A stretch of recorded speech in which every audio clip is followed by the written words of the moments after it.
ये कहानी उत्तर भारत के एक पुराने होटल की है जो पहाड़ों में। इस होटल का नाम होटल माउंटेन विला है जो अपनी खूबसूरत लोकेशन और पुरानी बनावट के लिए मशहूर है। परंतु इस होटल के बारे में एक रहस्यमय बात भी प्रचलित है। यहाँ एक भूत का साया है। ये घटना 2005 की है। एक युवा कपल रोहन और प्रिया अपनी शादी की सालगिरह मनाने के लिए इस होटल में रुके थे। उन्हें होटल का सबसे पुराना कमरा नंबर 308 दिया। ये कमरा होटल के तीसरे मंजिल पर था और उसकी बनावट काफी पुरानी। रात के समय लगभग 12 बजे प्रिया ने कमरे में किसी की मौजूदगी महसूस की। उसने देखा कि कमरे की खिड़की अपने आप खुल गई और ठंडी हवा का झोंका अंदर आया। उसने रोहन को जगाया, लेकिन रोहन ने इसे उसकी बहन समझकर अनदेखा कर। अगली रात जब वे दोनों सो रहे थे, प्रिया को किसी के रोने की आवाज सुनाई दी। यह आवाज बहुत ही डरावनी और दर्द भरी। प्रिया ने रोहन को फिर से जगाया और इस बार रोहन ने भी यह आवाज सुनी।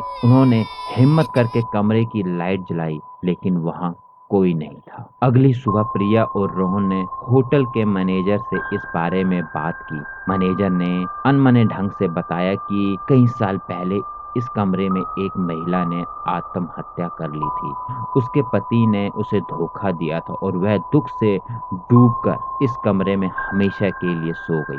तब से कई मेहमानों ने इस कमरे में अजीब घटनाओं का अनुभव किया है। तीसरी और आखिरी रात प्रिया और रोहन ने तय किया कि वे कमरे में ही रहेंगे और इस रहस्य का सामना करेंगे। आधी रात को उन्होंने देखा कि एक धुंधली परछाई कमरे के एक कोने में खड़ी थी। वह परछाई धीरे धीरे उनके करीब आने लगी थी और अचानक गायब हो गई। दोनों ने तुरंत कमरे से बाहर निकलने का फैसला किया और रात का बाकी हिस्सा होटल के लॉबी में बताया। अगले दिन उन्होंने जल्द ही से चेकआउट किया और वापस लौट गए। इस घटना ने उन्हें जीवन भर के लिए डर और रोमांच का अनुभव दिया। होटल माउंटेन विला की यह घटना आज भी वहां जाने वालों के दिल में डर पैदा करती है और कमरा नंबर 308 हमेशा एक रहस्य बना रहता है। यह कहानी हमें याद दिलाती है कि कुछ रहस्य कभी कभी सुलझाए नहीं जा सकते और कुछ सवालों के जवाब हमें कभी नहीं मिलते।